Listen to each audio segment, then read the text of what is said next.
Hello guys and gals, and welcome to another episode of Gaming with Murel. Today we are playing Prison Architect Alpha 30. This came out, I believe, end of February, so a couple weeks ago.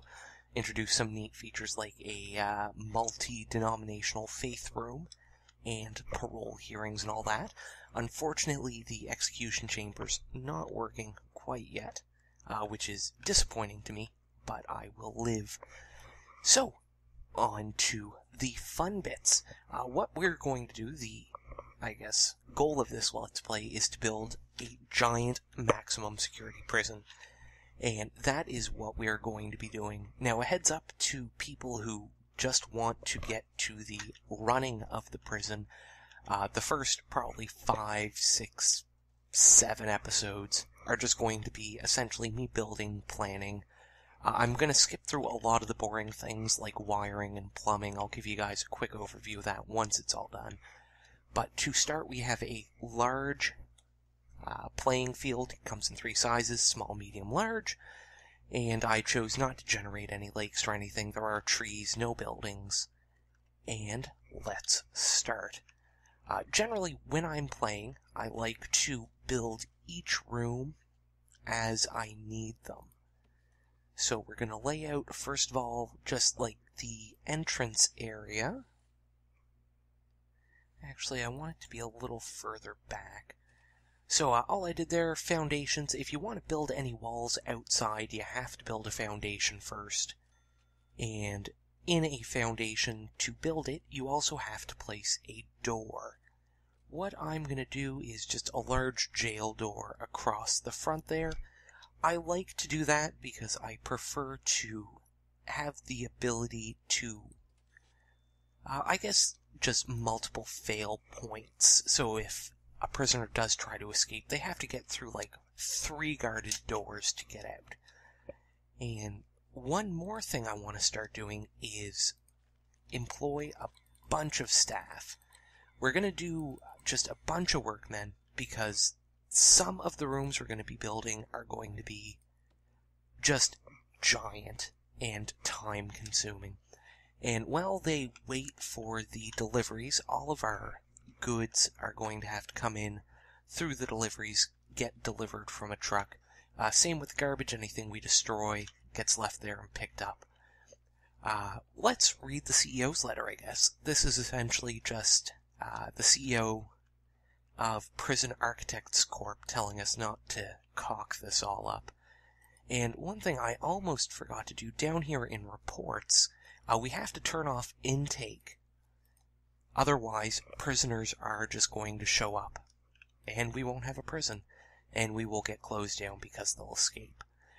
Secondly, because we are going to be doing a maximum security prison, I don't want any minimum security or medium security prisoners to come in, so I've turned that off.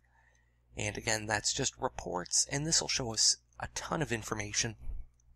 Right here we have the total number of staff, total number of prisoners, and it gets broken down. The intake window we were just looking at, we'll take closer looks at all these as they come up. Jobs, we can see what everybody's working on. We have needs, you can't see that yet. Bunch of these that we can't do anything with, but grants, this is a window we're going to be looking at a lot. So for this, these are essentially government grants. You get a little bit of money up front, as you can see with this one. We get $20,000 in advance, $10,000 upon completion. We're going to select Basic Detention Center because we're going to have to build all of these anyway. And we're also going to select Administration Center. A lot of mistakes new players are going to make. They're going to pick, education reform. Looks like a giant reward, but it's time-consuming. What we want to do is select the grants that we're going to be working on and we have a chance of completing. Otherwise, you're just going to take out a ton of money, tie up the grant system, and you're not going to be able to access any when you need it. Next, what we're going to do here is we're going to lay down the holding cell. This is where prisoners are first going to be brought into the prison. And what we're going to do here is we're also going to put down a couple doors. Now, one of the main reasons that I do this room by room is it allows me to keep a close eye on, first of all, the building process. Second, it allows me, or it essentially lets the game place the lights, and I'm really bad at that. So, back to grants, though. So for the basic detention center here, we need a holding cell, which we're working on, a shower, which will take a little bit to get to. This one's probably going to be open a bit longer than this one. We're also going to need to build a yard, kitchen, canteen, have 2 guards, 2 cooks. The guards and the cooks we're probably just going to hire, then fire. Same with the accountant. We'll unlock the few things we need from her and then fire her until such a time as we need her. Next thing, I always like to keep connected to the holding cell, as well as, just pause this for a second. Space bar is the pause key for those of you who are not familiar with it. And let's actually build a nice big visitation room. So, the holding cell I keep here, it's connected to the lobby, so they just come right in here. It's also connected to the visitation center, which is what I like to do. That way, you don't have too many points of ingress into the prison. And next, we're going to put another large jail door here, because for this, we're actually going to have anywhere between 1 and 3 visitors for prisoners when they go into the visitation room. So that is a good room to keep from getting too bogged up. And then after we get the visitation center, I'm probably going to build up this way, turn this into the administrative building. Now, that being said, when you go into, I believe it's materials. Oh no, sorry, it has its own button, planning. You can actually go and plan this stuff out. It won't actually build anything. It just kind of lays down an invisible blueprint so you can keep an eye on your progress, sort of thing. I don't traditionally use it. I mean, it's useful. Don't get me wrong. I've tried using it. It never works out for me. I guess I'm just too hands-on. And doing it this way is kind of like almost, oh bugger. Almost like building with Lego, so you can kind of see as it's going and make adjustments like I just did there. As you can see, I did it down here too, but I wasn't too worried about that, because we're going to put 2 metal detectors there anyway. But things like that just annoy me. It's aesthetically not pleasing. Now, let's go down here into the rooms button, and we're actually going to designate a couple of these as the rooms they're intended to be, just so we don't forget what they are. Most of my prisons end up having a similar look depending on the various, I don't even know, various variables, I guess. Just depending on how the prison sprawls, the size of the population I intend to have, that sort of thing. But they all generally have similar looks. I try to keep similar buildings together, that sort of thing. But what we're going to do here is, under materials, this is going to be your walls, flooring, that sort of thing. We're going to demolish this wall that was left over. And then lastly, you can see down here the holding cell has a little red exclamation mark. That means it's not finished, more or less. What it means, I guess, more accurately, is we failed some of the requirements. It doesn't have a toilet, it doesn't have a bench. Most rooms, you can see, will have a minimum size. They will also, for the most part, need to be enclosed and have different things. The visitation room needs to be indoors, has to have visitors' tables. Offices have to have chairs. Common sense things. Now, let's get... Oh, I'm going to keep doing that. So let's get the administration wing up and going. I don't want to make it too big, for one simple reason. We're only going to actually have 2 offices in here. That should be big enough. Now, the reason we're going to only put 2 up there, for those of you who are familiar with the game, there are, I believe, 5 different staff that require their own office. The chief, foreman, psychologist, accountant, and where's the warden? Warden. But the other ones all have specific rooms that they will use. For example, the foreman can run a class out of the workshop to teach the criminals, I guess, workplace safety. And because of that, if we put the office down closer to the workshop, there's less travel time from his office to the workshop, so the classes don't get delayed. The accountant and the warden are the only ones that don't really have anywhere they need to be. And now one more thing I'm going to touch on, the different doors. I put a staff door there.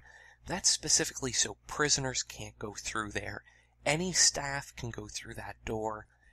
Jail doors, the only people who have keys are the guards. And then regular doors can be gone. Anyone can use them. Now you may wonder what I did there with the right click. I just removed the lights because we're going to actually be building more walls in here. This room's not done, so we don't want to accidentally have it that lights are in the middle of a wall.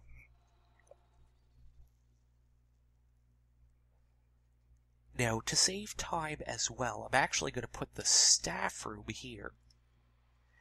That's going to be necessary for another relatively easy grant for us to get. Staff Wellbeing Initiative, you need to have a staff room, have 5 guards, make sure that none of them are tired. That one will be some easy money here once we get rid of probably Administration Center. Once we have the accountant, though, we will be able to create, or we'll be able to get up to 3 grants at a time, which is exciting. Oh, bugger. No. Oh, I tell you. Okay, we're just going to get rid of that whole foundation and try again. There we go. And because this is going to be the staff room, I'm going to put staff doors here. And then another one on this side. This is going to connect to the kitchen. And there we go. So let's get started on the offices while we have a minute. And actually what I'm going to do is I'm going to lay them out first to make sure that we have the right size. These are all broken up by color. The colors are each purpose. Green, I believe, are staff. Yellow is prisoners. And then the orange is essentially the cells. The different kinds of cells you can have. Oh, I don't want a big office for him. Oh. I don't think my mouse likes me today. So that should be big enough. 4x4. And now that that is done, we're going to lay down the concrete walls. I do not believe there is actually any difference between the 2 walls, brick or concrete. I could be wrong. If I am, feel free to correct me down in the comments. But I believe it's just aesthetics at this point. And then, once again, because these are going to be rooms just for staff, we're going to put staff doors on them. The main reason being offices can be a source of contraband. Prisoners can find cigarettes, cell phones, booze. Booze is quite common in those offices as well. And there we go. So far, we're at, what is it, a little after 12 on our first day, and we already have quite a good start. Next, what we're going to do, like I was saying, we're going to stick the staff room, or the kitchen, I should say, next to the staff room. This is going to be a larger room. specifically because we want this to be able to get scaled up. That way we don't have to keep building on to the kitchen and finding space for the kitchen. As we have a larger prison population, by the time we're ready to open, my goal is to have at least the capacity for 100 maximum security prisoners. Now, the first couple days, we're probably only going to intake, say, 5, 6 at a time, just to make sure that everything's in place, there's no obvious security issues, and then we'll start ramping it up. But that being said, let's get... Oh, are they building... Okay, he is installing the staff door down here. Excellent. So the only rooms that we're going to furnish at the moment are going to be the 2 offices, just because we're actually going to hire those staff almost immediately. And one thing, if you don't see the objects you want in here, open up the extended menu. I normally leave it open because there's quite a lot of things in here. But most important at the moment is office desk.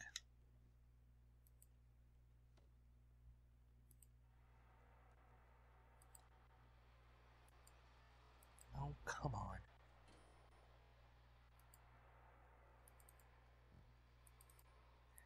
I do find with this game, and I know this is a really kind of nitpicky thing to complain about in a game that's still quite early access. When you have a lot of workers like I do and they're working on a big project like this, the pathing will bog down everything, and sometimes you'll get these weird little lags. And I believe that's what's affecting my furniture placing. But once that gets delivered down here, they're going to run that over here and we'll hire the warden and start doing some research. And if I'm not mistaken, that will probably bring us up to the end of this episode. Oh my gosh, I've been talking for almost 20 minutes straight. Like always, because this is the premiere of a new series, keep an eye out on... Well, I guess there's no point saying keep an eye out tonight, because it's going to be uploaded immediately after. I like to do 2-part series premieres, and then going forward, all the updates, or every Monday, I should say, there's going to be a new episode. And let's see, so they're working on the kitchen, like, good... Oh, did I put that in the corner again? I do that so often. If you misplace an object, just click on it, it'll open up this little window. Dismantle means they'll just take it down. Dump means it goes in the garbage. So we're just going to tell them to take it down because I'm going to place it again as soon as they're done bringing it down. And because this room is a oh no, I take that back. The door was just open. Don't dismantle. Okay, I thought they had built it into the corner. So there we go. Next thing we're going to lay out is going to be the foundations for the canteen. And let's see. So we're going to build this a little wider than the kitchen, for one reason only. We do want a nice big kitchen that can seat quite a few people, and I may actually have to make it a little wider. But I also want to have a bathroom up here.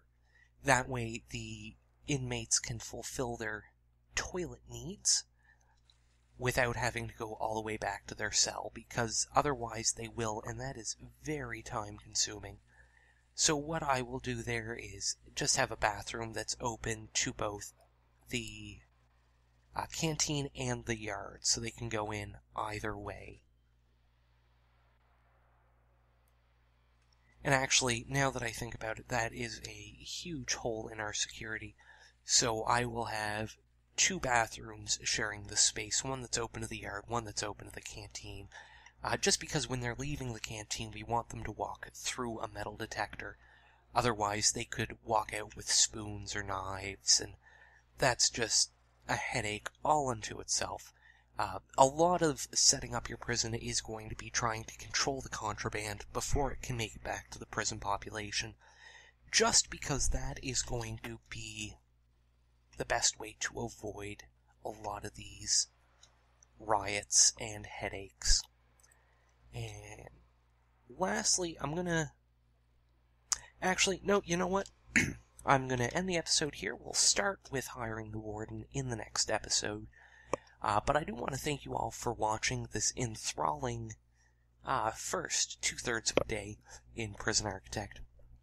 If you liked it, make sure you subscribe, like the video, hit me up on Twitter at GamingWithMurel, and I'm going to take this moment just to plug the Red Hot Gamers podcast, which I believe you can find on redhotgamers.co.uk, and that's uploaded Mondays as well, and that's the Rev and a few of our other gaming friends, myself, Blade, Bruiser, and his girlfriend Vixen.